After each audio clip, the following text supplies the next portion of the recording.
Hello, welcome to the Sydney Stoma channel. My name's Chris. How are you? I hope you're doing really well. This video is all about Stoma irrigation. So I've been doing Stoma irrigation for a little while now, and I thought it was time I shared it with you and shared the success, the benefits, and more importantly a demonstration on how it is done. So a little while back I put a poll out on my channel to say, do you want me to just talk about irrigation or would you like a full demonstration? And the overwhelming kind of response is people would like a demonstration of that. So that's what I'm going to do, but that does come with a warning, and that warning is you are going to see my stoma. That's probably fairly obvious, but the likelihood is you are going to see some poo. We're clearing out the colon, that's what we're doing. It's going to come out. So there's just a warning that will happen. I might have that in time lapse or hyperlapse, whatever it's called, where it goes in like a fast speed, because some of it is quite a slow process. So I'm going to have to stop and start the video, do little bits and then try and put it all together.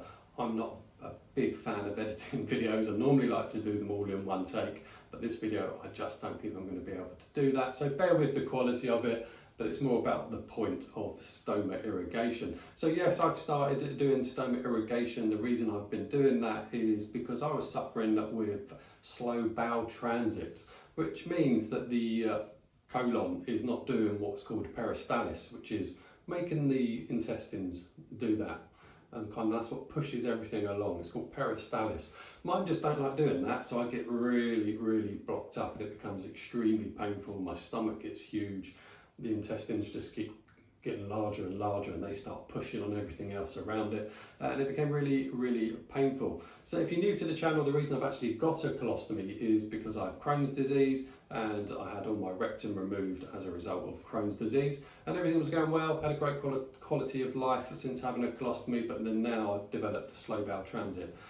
So irrigation seems to help with that. It certainly gets everything out and it makes me feel good. So I'll talk about that as well. Excuse me. So what do we need for irrigation? So we need some products, don't we? We need some products to help with the irrigation, and I'll show you what they are.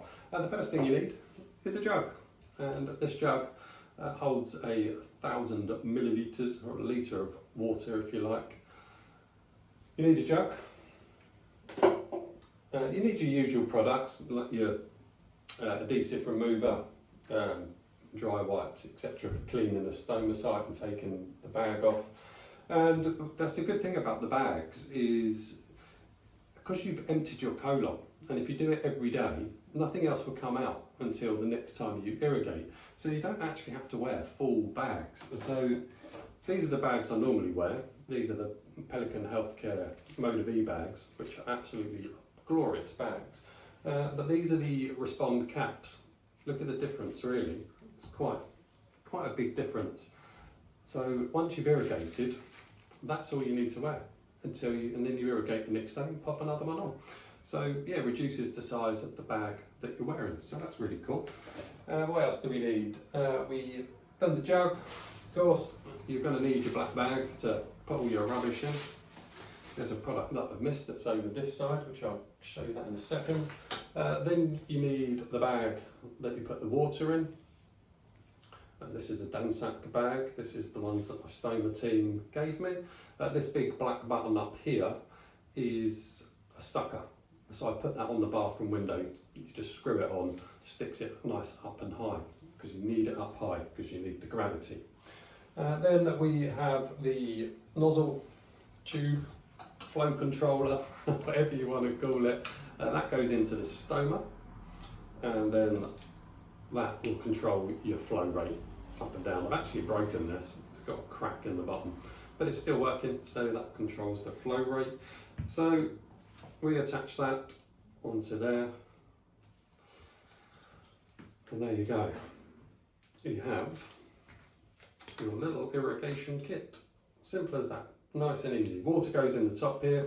It's a bit of a faff at times, but I've got used to it now. Kind of just squeeze it, hold it open, and then you pour your jug of warm water in there. It's just tap water, water straight out the tap is absolutely fine, don't need anything special in there. And I normally irrigate, I normally put about 1,000 millilitres in. Sometimes I go a little bit over, but as you can see it goes up to 1,500 on there, but I generally just go over the 1,000 millilitres, and finding that's working really well for me. So that's that part of the kit. And that generally is the kit. That is all that's required. Not quite. Telling a lie. Let me get the other bit out that you need, which is really important. And that is one of these sleeves. Look at the length of that. That is huge. As you can see on there, you've got like your normal kind of base plate. So you take off your existing bag and just stick that over the top. And then when that's on, you then roll it down, plug the tube in, start putting the water in. This bit you can just drop straight down into the toilet. Sometimes I cut a bit off, I think it's a bit long, so I normally cut it off about there.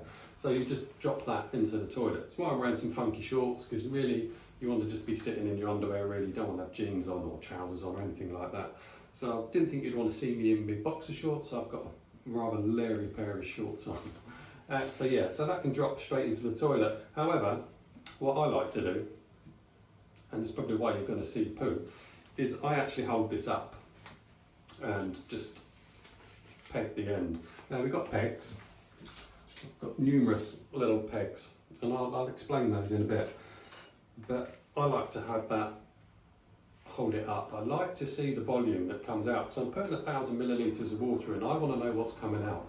If you are dehydrated, your body will absorb some of that water. So you never actually get 1,000 millilitres out anyway, but if you're really dehydrated, the amount that comes out can be really, really reduced. And I found that out as well. I was really dehydrated one day, hadn't drunk enough water, and I was a bit panicked because hardly anything came out. All that water went in and my body just said, ooh, water, and just absorbed it all. So you do have to stay hydrated when you're doing irrigation, so make sure you drink plenty of water. I generally drink 2 litres of water a day anyway. It's quite an easy amount to achieve. But yes, I like to kind of hold it up. I like to see the volume that's going in there.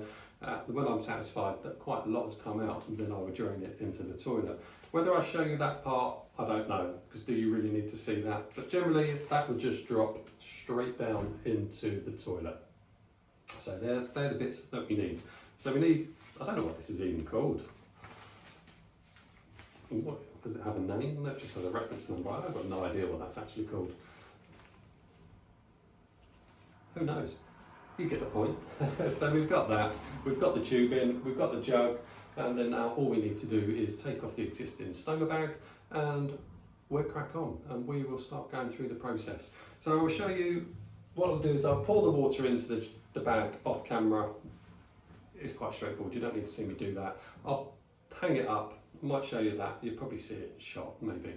But then what I will do is show you how we insert that into your stoma. That's quite important that we get that right, because if we don't get that right, you can have a lot of water kick back out, or the water just won't drain into it. So it's very important you understand how that goes in. So you are going to see my stoma.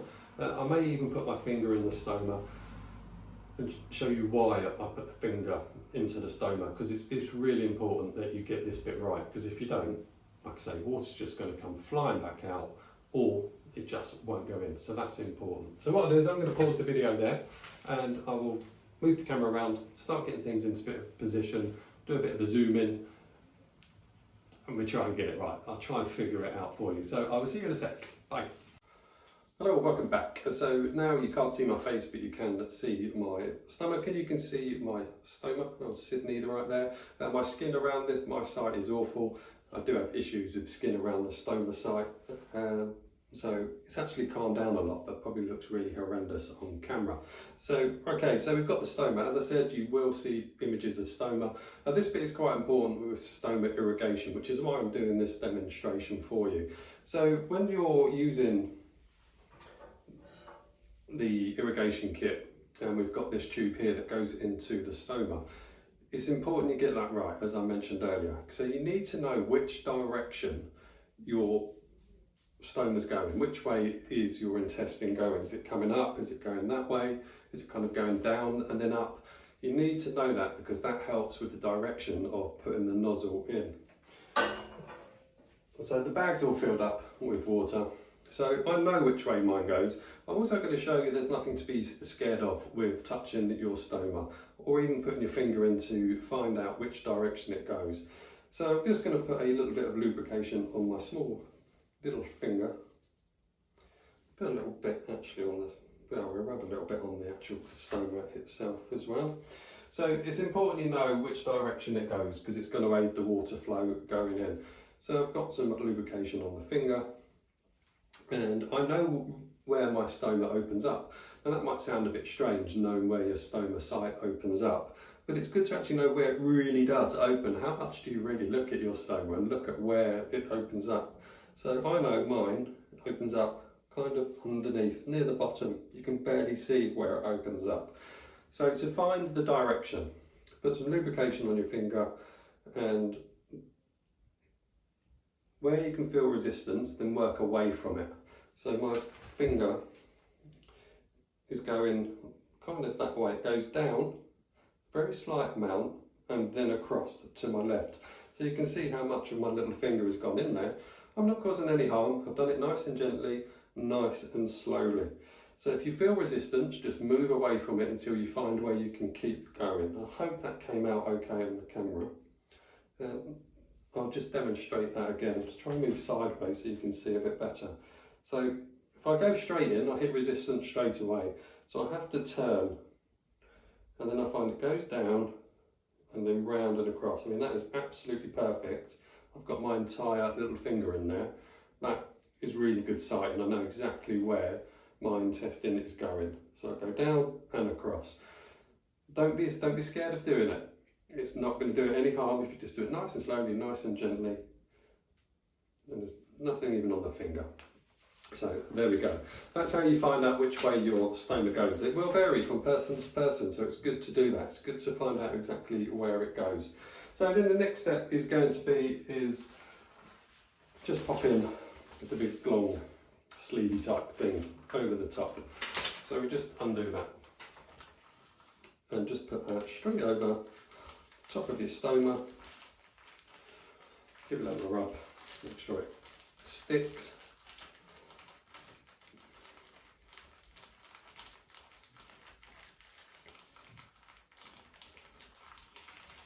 Make sure it sticks, it is.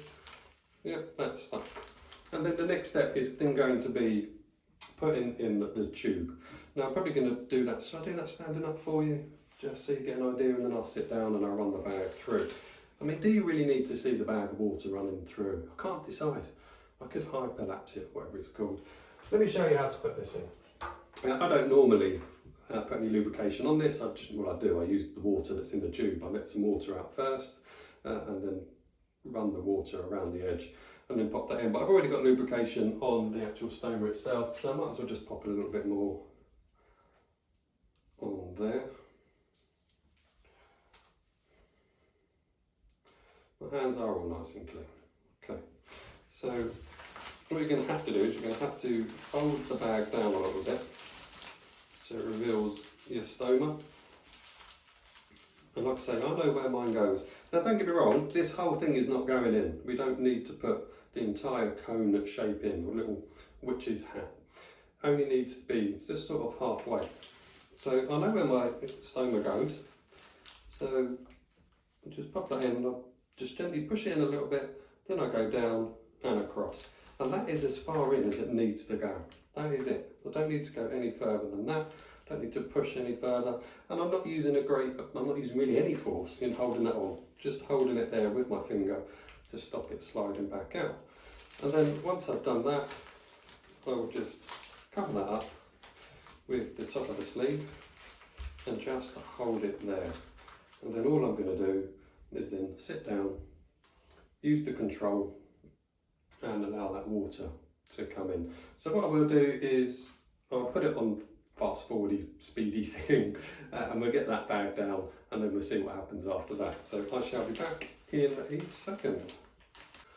Here we go, so I'm going to put the cone in and then I will pause it again, put it into the fast mode, and I've moved the bag up here. It was on the window but there's too much light reflection coming through, so I put it up here on the mirror. I don't know how well you'll see the water level drop, but it's about where my finger is, just over 1,000 millilitres. So I've already shown you how this goes in, but we're going to do that. In it goes, nice and straightforward. I'm now going to sit down and chill out while that goes in. See you again in a sec.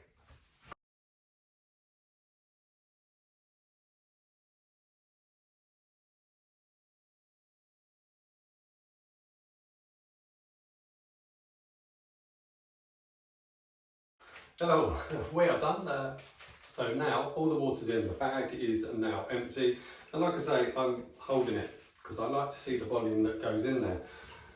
I'm not sure you need to see that, but the principle is all that water is now in my colon and it's starting to work. I can feel it starting to work.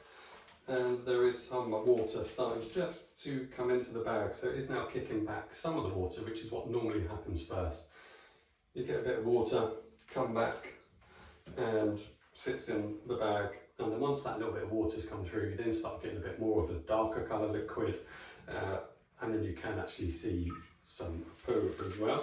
I'm not holding this bag up, so it's just decided to leak a little bit, so I wasn't holding the top up. There you go, the joys of filming.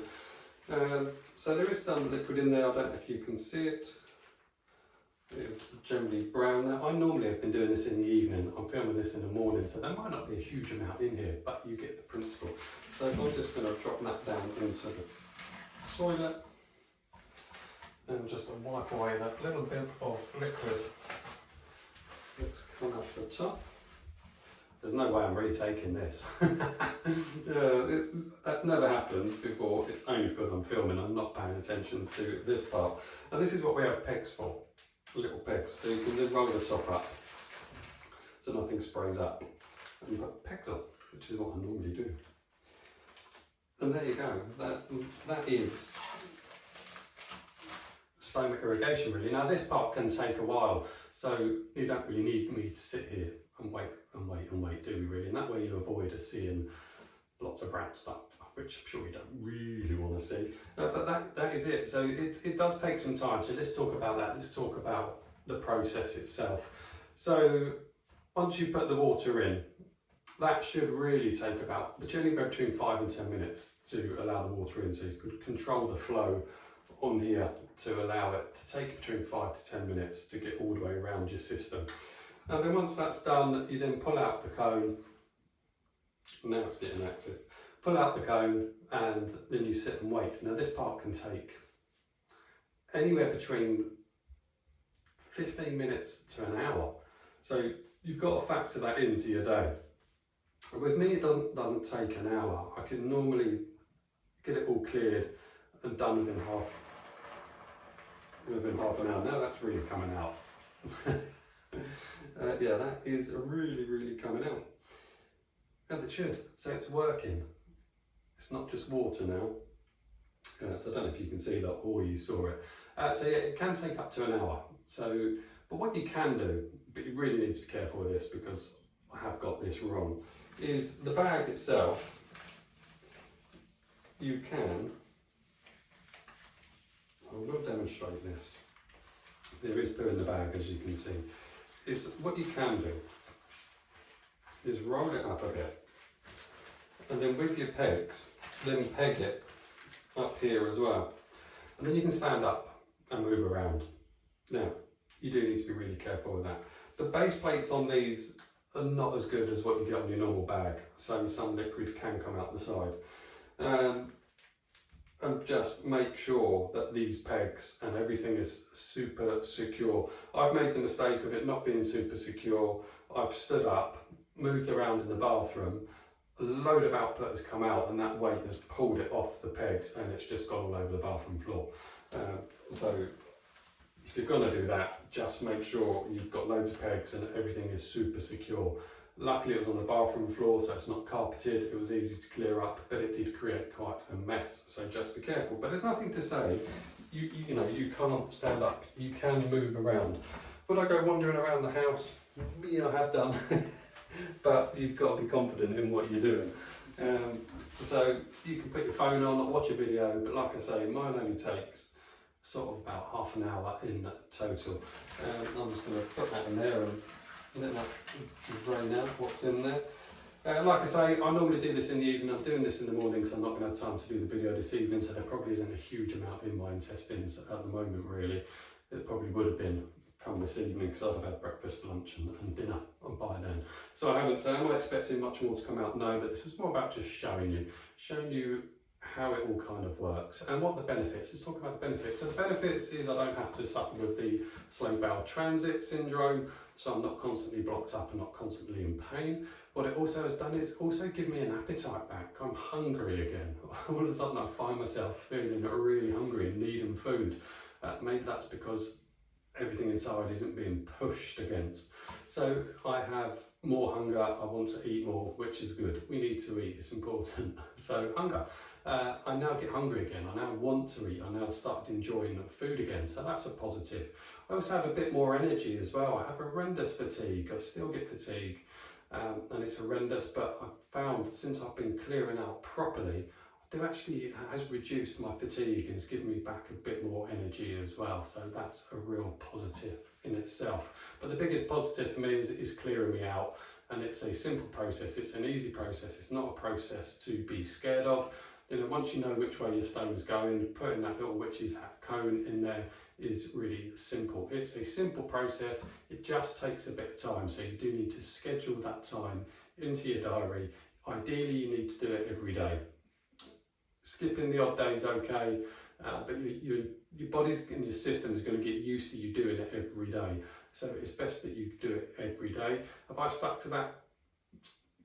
Absolutely. No, I haven't. I have skipped days, but I don't go any more than skipping 2 days. So most of the time I do it every day, but occasionally things get in the way, you know, life, etc. And then we've got the sort of going on holiday. It's easy to pack away. If you're on holiday, you're chilled out. Spending 45 minutes in your hotel, whatever, not a problem. Camping, that could be a different issue. I've not used it whilst camping. I will do. I could go camping soon, so I'll see how that fares going camping and doing irrigation as well. So there you go. But all round, it's certainly a benefit for me. If you're suffering with really blocked intestines or slow transit, or just not feeling like you're pooing enough, then maybe irrigation with your stoma could be for you. So talk to your stoma nurse, your stoma team, and see what they say, because you do have to make sure you're right for it. People with ileostomies can't do it, so just consult with your stoma nurse first before you go and do it. I mean, you should have to talk to them first. Anyway, there you go. I'm waffling. I'm just waffling just to see if anything else is going to come out, but I think I'm fairly empty. Quite a big bit did come out, but I did it yesterday evening, so there's not going to be a huge amount. So there you go. I hope that demonstration was okay. If you liked it, put something in the comments. I'm going to go away and try and edit all these clips I've done and put them all into one for you. Any questions, put something in the comments. I'm all done, and I will see you very soon in the next one. Please take care of yourselves. See you soon. Bye now.